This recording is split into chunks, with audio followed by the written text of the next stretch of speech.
game plan is the same plan. I don't think that ever changes. I don't think our North Star ever changes. We keep it the same bearing and we keep charging for it.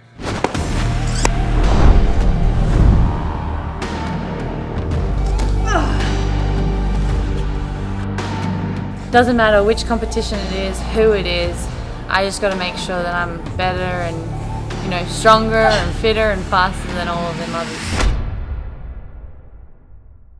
It's so good to be back with my 2 training partners. Have you met this new one? No, she's new. Our little Winnie girl. She was born at the end of last year. My sister just got her just before we went back over to America. And so now Blue's got a companion and she holds her own. She's really fast. Hey. And she loves swimming. I swam up the river the other day and she swam the whole way with me, right by my side.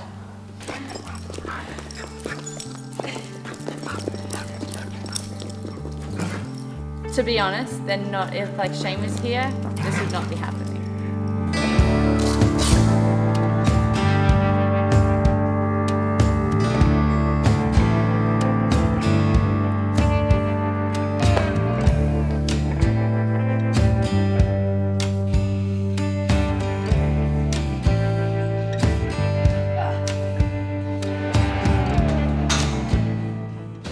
What are you training for?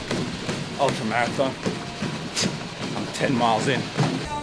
Yeah, green spoon. Is it Grin Spoon? I thought it was green spoon. It's GRIN spoon. So they're apparently playing next Wednesday just down the road from where we live. So you're And going. so, well, Shane wants to go. I probably am not going. Training for a competition, I'm not very fun. You can imagine just going to a mosh pit and just seeing Tia Klatumi there, just like... Now 20 miles in. Thanks for checking back in. Feel pretty good. I'm an influencer. Probably 3 out of 10. All day, baby. All day. All day. Who talks the most shit, you reckon, or can talk the most shit with you? With me? Yeah. Like Ricky. I can give Ricky some shit. But he doesn't give it back. Neither does Jay, really. I think the boys are a little bit scared to give it back to me. But Bailey Martin, he can talk some serious shit. Yeah, he feeds off Royce, that. maybe Royce. Yeah. But I don't really talk shit. I'm just laughing at Royce because you can't even get a word in with Royce. So you're just like laughing at him the whole time. What's going on? Cool down. Cool down. Just did the 100 miles. That's why I'm walking. I'm not sweating. That's the humidity crying against my skin. How you doing, Shane? Good, man. Good. Oh, am I on? Yes, you are. You're on. You gotta turn it on. Good. Good, thank you. How are you? I'm good. What's it been like since going back after SoCal? So it's been good. I think that was a great weekend. I think that reinvigorated or put a lot of great memories in terms of like what CrossFit can be and what it is.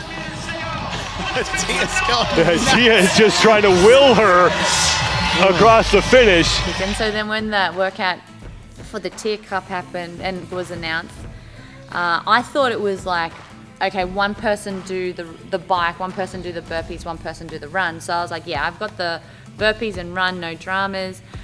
We've got the best echo bike person on the floor, like Grace has got the bike. Anyways, it turns out that it has to be one person.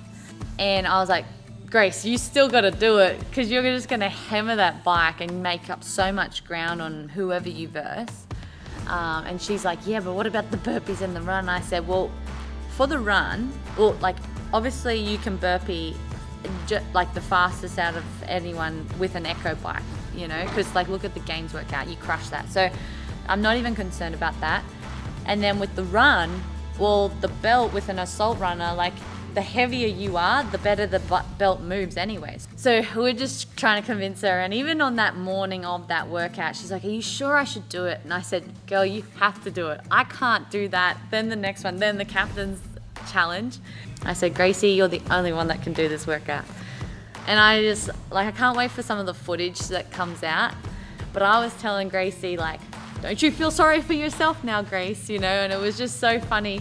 Like, I probably looked quite mean to her during that whole thing because I was just being like, I just didn't want her to like weaken or anything. I wanted her to just, you know, prove to herself. And she absolutely crushed that. That was like probably one of the highlights of the weekend. What else has been happening? Not much, but it's just more the same, right? Like I think because Rogue's just around the corner, we've just tried to slot back into some form of routine. What's great is that we get family support again, which is phenomenal. A couple of days a week we get family to hold on to Willow and help us out, and she normally runs around us. Like still present, but it just with family, like holding her hand, so to speak. So that's been really positive. What's the game plan with Rogue? The game plan is the same plan. Right? I don't think that ever changes. I don't think our North Star ever changes. We keep it the same bearing and we keep charging for it. Rogue do their best to make the best possible environment for high-end athletes to have a platform. And we're excited for that, or to be a part of that again. I think it's a prestigious group that get invited or to make that qualifier. So obviously for me to help support Tia and some of the proven athletes be a part of that, that's huge for us, and it's huge for the athletes too, which more importantly, which is awesome. I really liked Rogue when it was in the middle of the season, so around May. I just feel like when Rogue has been in October, it just cuts into our off season, which is really crucial for the athletes, because in order to, you know, bounce back every year, whether you're injured or not, like it allows you to have that solid foundation that you can build on. And when that's cut in half, like really, depending on like, you know, what else you have scheduled in your season, you really only have like 2 months of an off season, and that's just, the longevity of that is just not ideal. Our sports are so young, no one really knows how long you can actually go for it. And so you just got to deal with it, and, you know, I guess this is where Rogue's going to stay until further notice. Rogue Invitational is all about like that workhorse, like grindy. It hits like the same way every time almost. And I think it favors more of a specific athlete versus, you know, the wider variety at the CrossFit Games. I think just experiencing the culture in Scotland, because this is the first time like the competition has gone international. You know, we've had that experience in Columbus, we've had the experience online, we've had the experience in Texas, and now to go international in Scotland, where, you know, a lot of strongmen, like that's where they're born, like that's where they're bred and brought up. I think that will be really cool, and it'll be really cool for the strongman side. I think that's probably what's the most exciting about it, is actually like seeing what the strongmen are going to be doing. We're just a part of it. It's really going to be all about them this year, I think. It's only like, of course, like Laura was the last champion, right? So like she won last year and the year before that. But I think you'd be a fool to not consider every single competitor, because like everyone's going to be there. You don't know how hard they've been training. Like obviously you just assume everyone's training really, really hard. And I think going into a competition, if you don't expect absolutely everyone to show up, well then I think that you're not really showing up yourself. And so it doesn't matter which competition it is, who it is, I just got to make sure that I'm better and, you know, stronger and fitter and faster than all of them others.